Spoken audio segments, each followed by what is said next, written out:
So tonight we're talking about accuracy and why it is important and how you can start to work on it with your horse. So some of you might have seen the newsletter that went out this week, and it was of the same topic.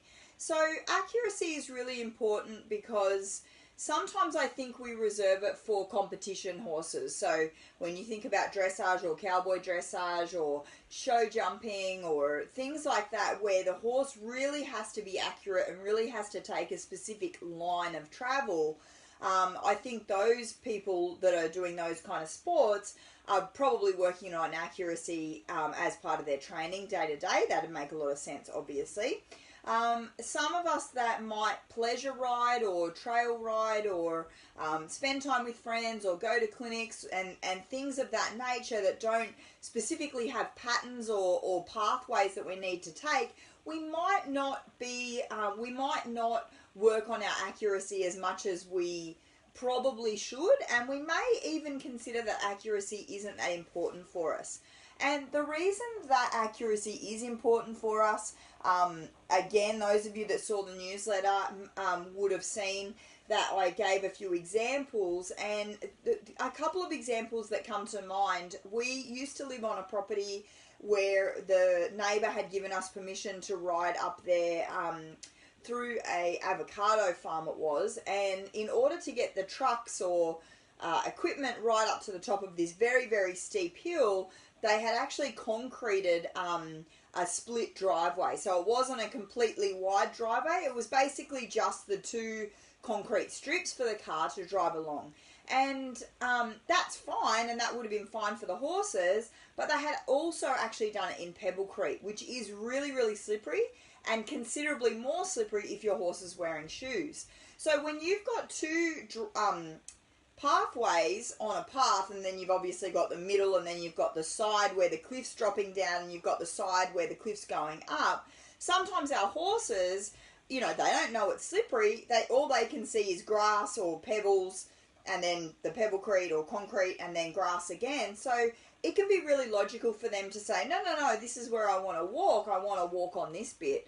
And if you've ever, I mean, when we were kids, we used to ride around the streets a lot, and a lot of different driveways had Pebblecrete, and it is frightening how scary, it is frightening how slippery it is, and how quickly that horse can go out from underneath you. So I hope that you haven't experienced that before, but even tar and concrete can be slippery at different times. So being able to ask your horse to walk on a specific bit of ground, even when they may be arguing with you to walk on another bit of ground, is really vitally important.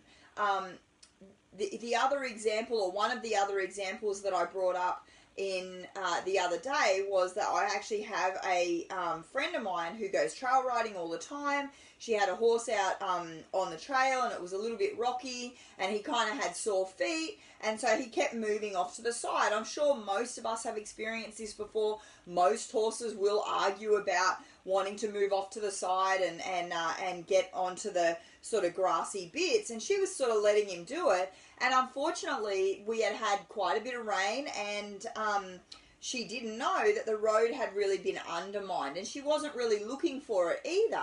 The road had really been undermined, and unfortunately they fell through, the road collapsed underneath them, and they fell about 10 feet. And they were really lucky because where they fell onto, a tree had previously fallen and kind of backwashed, backfilled with all leaves and decay and dirt and sticks and all that sort of stuff had backfilled, and it actually gave them something to land on, whereas a little bit further on or a little bit further before, and they would have been dropping, maybe 50 feet, and it may have been a completely different scenario. So dropping 10 feet was bad enough, and then trying to get out of there was quite difficult and challenging for them. And that's another reason why we really need to be able to tell our horses exactly where we want them to put their feet. Recently I was out on the trail, and a tree had fallen, and it had taken down lantana and vines and all sorts of stuff, and so we had to make a path over it, And I ended up having to dismount and really ask my horse to walk on this tiny little trail that I had cleared for her. And even where I wanted her to put her feet, because some of the areas I could see the sticks were kind of laying side by side, and I knew that if she put her foot in between there, that they could possibly lock in, you know, around the hoof there, and she would get stuck and she would start to panic. So I knew that I specifically needed her to walk on this really specific narrow little path. And these are just some of the examples why we really need to work on accuracy with our horses. So if we ever find ourselves in a situation, and I probably, if I sat down and wrote them all out, I've probably got hundreds of examples where I've really had to ask my horse to specifically walk on a particular spot. Maybe there's been a fence down and I've had to lead them over it. Maybe there's been, when we're out riding, sometimes people have thrown glass bottles out of the car and they're broken on the road, and I've had to quickly ask my horse to step to the side. And what I don't need in those situations is my horse arguing with me. I don't need my horse sort of going, oh no, the path is clear, I don't know why you're asking me to side pass, so I'm not going to do it, or I don't know why you're asking me to stop, so I'm not going to do it. I need my horse to go, okay, this is where you want me to walk, that's where I'm going to walk. So these are some of the reasons why accuracy is really important. And then, of course, when you're talking about the competitive or performance horse, then in competition, it's also important for us to be able to choose a particular path, whether it's a requirement or of the pattern, or whether it's going to save you time in a timed event, for example. You don't have to micromanage your horse. I don't mean that you have to ride every single stride, particularly if you're trying to give your horse some cross training and you're trying to be out on the trail or down at the beach or something like that. I don't mean that you have to ride, you know, every single footstep, but I am saying there should be periods of time where you are picking up on your horse and specifically saying, this is where I want you to walk, and now I want you to walk over here, and now I want you to walk over here. So that brings us to how we start to integrate accuracy training in our day-to-day training, if we're not already, and how it can really start to complement taking our horse from the trail and into perhaps the dressage arena or cowboy dressage arena or show jumping or whatever it is, and how we can really do some stuff on the trail that's going to keep the horse, what we like to say, keep the horse under us or keep the horse with us. So out on the trail, picking your path. So instead of just riding along and talking to your friends, really specifically thinking to yourself, well, I want to be on the right-hand side of this trail, or the left, or the middle, or I want to walk towards that leaf on the ground and step over it, or I'm going to side pass around that stick, or I'm going to walk over that stick, or I'm going to make sure my horse's front foot touches that particular, that leaf or that footprint on the ground or whatever it is. You can start to really look for little markers out on the trail and use them to navigate towards or around or through or whatever it is. Really pick your path. The other thing that we can start to do out on the trail is do maneuvers out on the trail. So, you know, when we're out on the trail, I'll pick up my horse and I'll ask him for a bit of soft feel, and then I'll ask him for maybe some quarters in or shoulder in or something like that, and then I put him back down again and we might just bowl along, and then I'll pick him up again and I might ask him to do some little half pass or shortening his stride or lengthening his stride and things like that. So don't think that a trail has to be a lazy ride or a ride where you're really disconnected. In fact, I personally believe that we can undo a lot of our training by going on a lazy trail, by just kind of giving the horse the buckle and letting him pick his own path, pretty much pick his own speed. I'm not saying that you'd let him trot or lope without you saying so, but there's a difference between a slow walk and a walk that's really hacking out and things like that. So if you remain the pilot and remain the rider, it is going to preserve that for when you take your horse into that competition arena, and it's going to preserve that for when you may really need it if there's an issue. You never know what's going to come up, and you never know when you're going to have to ask your horse to quickly respond to something. And when we've had snakes come out or be out on the trail where we've had to sort of pull on our horses straight away and ask them to stop, you can't afford for the horse to say, oh, what? I wasn't listening. So making sure that you're really still in tune with your horse and making sure that you're still connected is really important. And it really shows a presence and a leadership. If you, I know that we all know that aircraft have autopilot now, and I know that the pilots are just sitting up there and monitoring everything, but I'm sure we'd all get pretty worried if the pilots sort of started cruising down the aisle and, you know, saying hello to people and having a beer with people and sort of going, oh, you know, it's fine, the plane's flying itself, all the buttons are taking care of themselves. Well, we'd be worried because the pilot's job is to be up there and making sure that that's all happening. Well, that's our job as our horse's partner and leader, is to be aware of what's coming up on the path and be navigating and be and making the choices ahead of him making the choices, so he is comfortable with us making the choices. So I've got a couple of horses that can get tender-footed sometimes. So when I'm on the trail, I'm always kind of looking for, well, you know, is it rocky there? I'll ask my horse to side pass onto the soft grass. I'm not saying don't let your horse walk onto the soft grass, but what I'm saying is that for your relationship, the difference between you taking him over there and asking him to be there and your horse just simply deciding to be over there on his own are two very different things, and they have an effect on the rest of your training.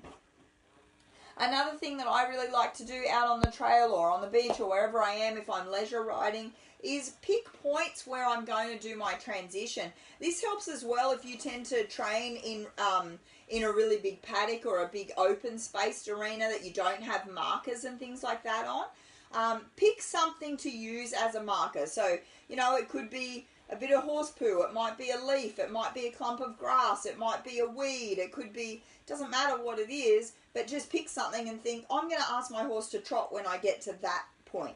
I'm going to ask my horse to stop or do a lope transition or come back down to the walk or whatever it is. But if you start picking points to actually do maneuvers on, this is accuracy. This is saying, I'm going to trot at that leaf. I'm not going to trot 5 steps past it. I'm not going to trot 5 steps before it. I'm really going to work on picking up the trot at that leaf.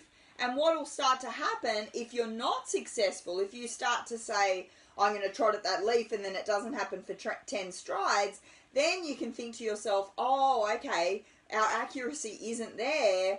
I need to fix my accuracy, or I need to work on this. What do I need to do to prepare my horse for the transition to occur at that leaf? So it opens up a whole new sector of training for you where you can start to think, well, why is my horse taking so long to respond to my aids? Why isn't my horse prepared? Why isn't my horse tuned into me? And all of these sorts of things. So the next thing that I like to do is a bit of point to point. So accuracy is also my horse remaining within my corridor. So my corridor is in between my hands and in between my legs. And if I'm going to the gate, I want my horse to go straight to the gate. I don't want him to weave from side to side or drift off to the left and then drift off to the right. I want my horse to go right. We're going straight to the gate. So I call this exercise point to point. It's a really cool exercise. It's great for focus. It's great for our accuracy. And again, you can just pick anything and ride straight to it. And soon enough, again, it'll be revealed to you, oh yeah, my horse is fantastic. He's right here in my corridor. He doesn't deviate. Or hang on a minute, I'm riding towards that tree and all of a sudden we're drifting off this way or that way. So it starts to give us a way to navigate and pilot the ship that we're on. Another really good way is pattern drills, which some of us are probably quite familiar with in terms of pattern drills. So, you know, this could be something like your cowboy dressage test or a dressage test. It could be something as simple as you saying, I'm going to trot a 20-meter circle to the right, and then I'm going to lope a 20-meter circle to the left, and then I'm going to walk 10 meters ahead. It could be just a simple pattern in your mind, but as soon as you start to have in your head, this is what I'm going to do with my horse, it brings that leadership and it brings that ownership and you holding your space to the arena. It brings that feel to the arena that you know what you're doing. You're going to ask your horse to do it. So it gives him a reason. It motivates him to tune in with you. It motivates him to come back and say, hey, this person writing me has actually got some ideas and is asking me to do stuff. We're not just meandering through the trail, or we're not just meandering through the paddock. We're actually going somewhere and doing something. So what did we just talk about? There's sort of 5 things there that you can start to work on, and the different areas of accuracy. So there's accuracy of when you can do a transition. There's accuracy of the horse navigating exactly where you're asking it to be in terms of the pathway. And there's accuracy in terms of your horse remaining in your corridor, so between your legs, and not kind of drifting. I mean, I can ride from here to the gate, but am I riding on a narrow trail, a mountain bike trail, or am I taking a semi-trailer path to do it? Is my horse kind of, you know, meandering like this on the trail? So I hope that seems like a really fast Wednesday night live, but I have covered everything that I wanted to talk about. If you didn't get the newsletter and you'd like to see the notes on this, please, by all means, send me a private message, and I will, with your email address, and I'll forward you the newsletter, and I'll put you on the list. If you'd like to be on the newsletter list, we send them out every week with different topics and different articles. And if there's a specific topic that you'd like to see me cover on Wednesday Night Live, please, please, please send it through. There's no silly topics. I would love to hear your topics and what you would love to hear me talk about. And again, I hope everyone is having a fantastic little break now, or I hope you're looking forward to a little break in the lead up to Christmas. And I will definitely come on live probably on Christmas Day to wish everyone Merry Christmas, if not Christmas Eve. So I will see you again. I won't bid you Merry Christmas now, unless of course you don't catch me and you don't tune in. I wish you a very Merry Christmas, and I will see you next Wednesday night for our Wednesday Night Live after Christmas, which will be after Boxing Day as well. So thank you so much for tuning in. I hope you enjoyed it, and good night.